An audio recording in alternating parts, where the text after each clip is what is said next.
Hello, I'm Josh Lee, and this is my case study over Truman Elementary School for AEP 858. So first, the question is, what do we know about this school? And we know that Truman Elementary is a K through 8 suburban school with approximately 700 students. There's several other schools at that level in the district. They have low SES numbers, with only 15% of their students qualifying as being low socioeconomically. They have low diversity. 5% of their students are ELL, mostly Spanish-speaking students. The principal's only been there for a couple of years. In this case, that's myself. And so we have a relatively new principal. Reading assessment shows there's a need for improvement, and that need's been noticed by parent groups. Like the PTO has brought this up with the principal. There are issues with the reading instruction in the school. There's a grant application that's a possibility out there. There's a grant available for improving reading scores, and our district does have a reading specialist as another resource that we can use to try to help wherever possible.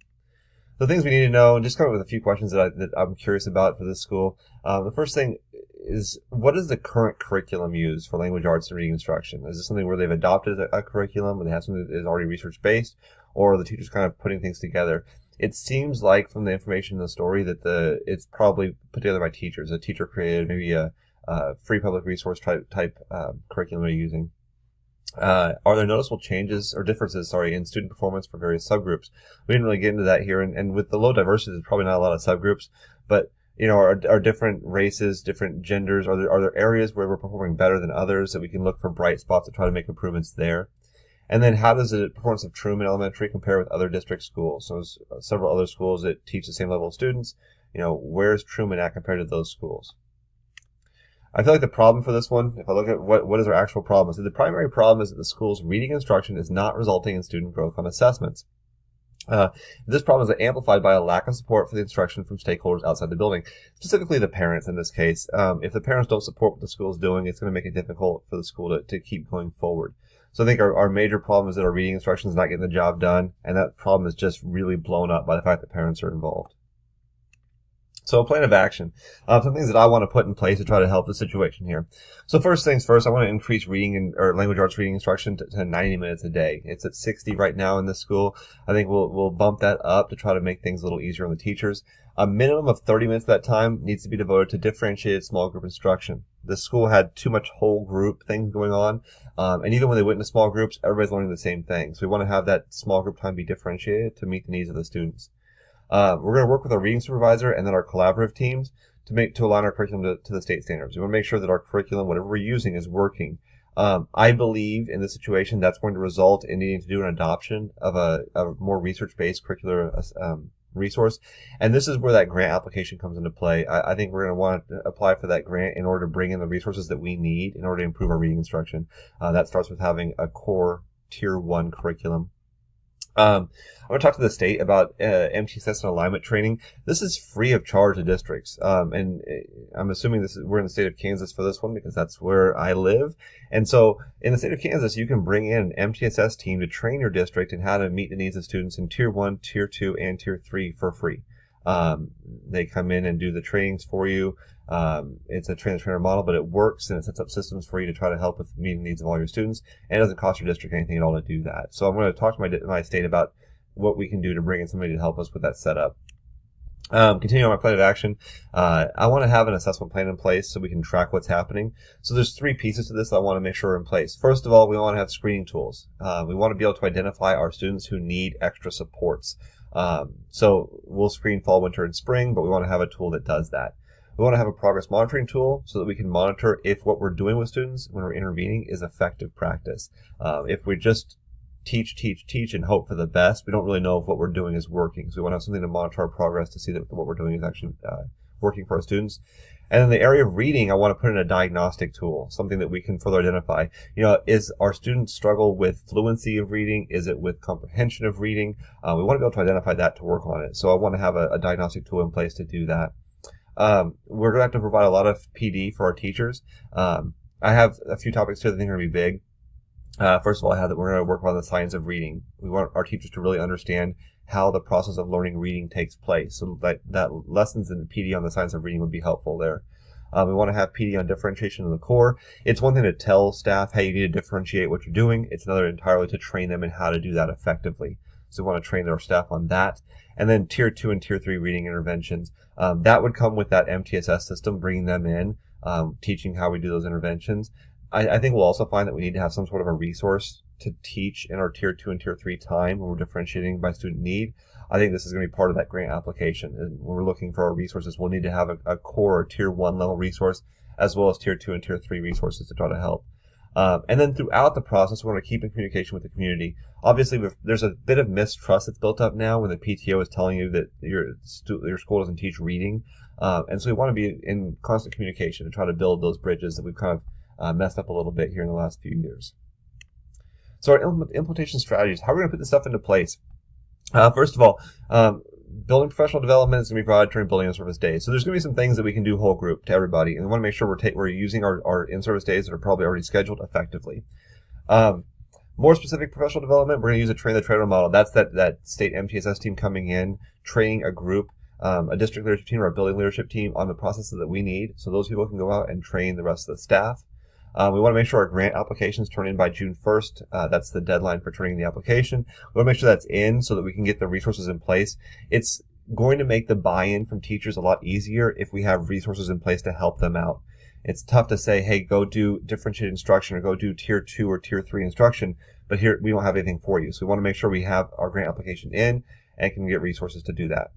We're going to use multiple methods to communicate with these changes with our stakeholders, our PTO, site council meetings, school board, newsletters for the school, all kinds of things to communicate this with our stakeholders to really show we are making efforts to improve the situation.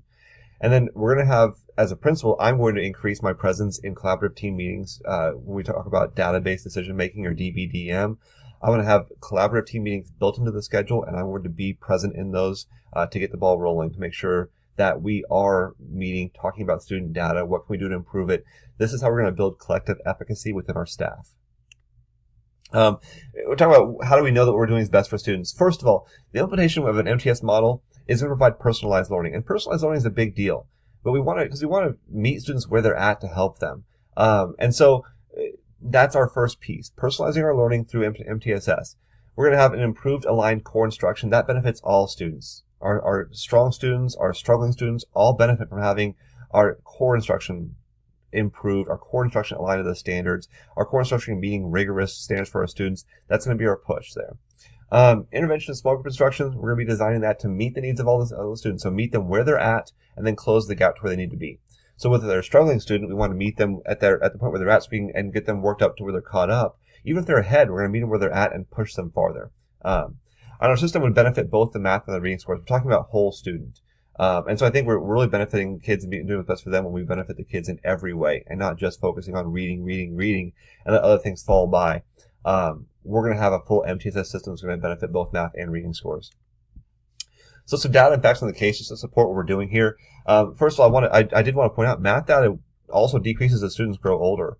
So we have a median score of 40 of the 49th percentile by the time they're in 8th grade. So there's room for improvement there too. Obviously, this is about reading. Reading's what the parents brought to us, but we can't ignore the fact that math has room to grow as well. I noticed that the cohort changes range from -2 to 2%, while grade to grade changes range from -7 to 6%. I think you can interpret this a lot of ways, but I looked at that like there's some core issues here because we're losing percentiles as the kids go up, no matter what, every grade level. And so there's things that kids aren't grasping in 2nd grade that's affecting their 3rd grade, and probably things they aren't grasping in 3rd grade affecting their 4th grade, and so on. So we want to strengthen our core throughout our system, K through 8. And then just a fact of the case, our reading specialist, after doing observations in the classrooms, realized there is a need for some curricular adjustments. And so I think we're going to talk about that. And I believe, again, that's where we'll come in and say we need to come in with and adopt a new resource, something that's research-based to really meet the needs of our kids in their reading instruction. So what am I thinking, feeling, and valuing throughout this? We'll do thinking first. So just some thoughts I had. First of all, how are we going to fund our improvement efforts? So we talked about the grant and that being a possibility that we'll apply for the grant to try to get resources. But there's other things too. We need to look for other ways we can fund things. So maybe it's the fact that, could we be a Title I building that could bring in some resources that way, or just how are we going to fund this? How are we going to get money to make this happen?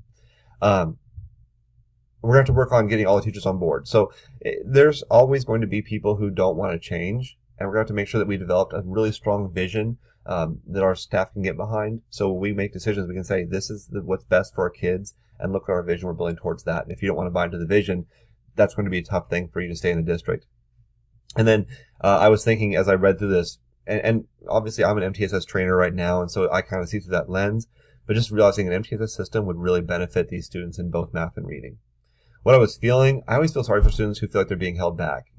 This situation talked about kids who end up just waiting and not being able to get pushed to get better. So I don't want to hold kids back. I want to give kids chances to grow. I felt concern for the students who are being moved through the system without really learning. And then worried that students who don't learn reading early will struggle with school indefinitely. There's data behind that if you don't learn, struggling readers at the beginning, struggle forever. In our text in this class, I talked about prison systems, figuring out how many cells they need to build in the future based on reading scores from elementary school kids. It's just you're going to struggle throughout.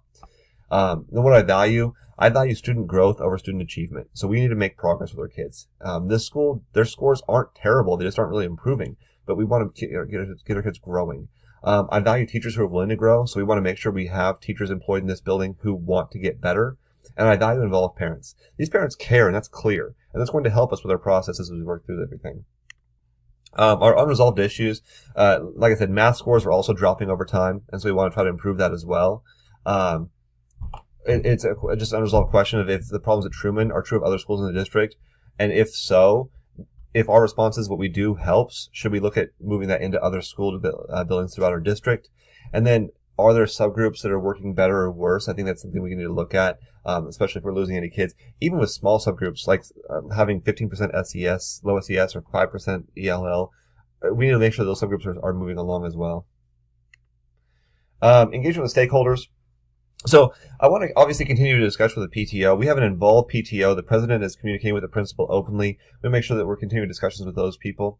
We want to use community resources as much as possible. I put here as rewards or prizes, but I'm thinking like having read-at-home things where you read with your kid and you earn prizes that way, or having parent nights where parents come in and we talk to them about what we're doing, and having door prizes to get parents there. Just having ways to involve our community in what we're doing here. I want to maintain an open communication policy so that if there are concerns from the community, I can address those things. And then throughout the process, I want to be just as transparent as possible. Somebody has questions, come to me. I'm going to be open and I'm going to talk about what we're doing to help the kids get better.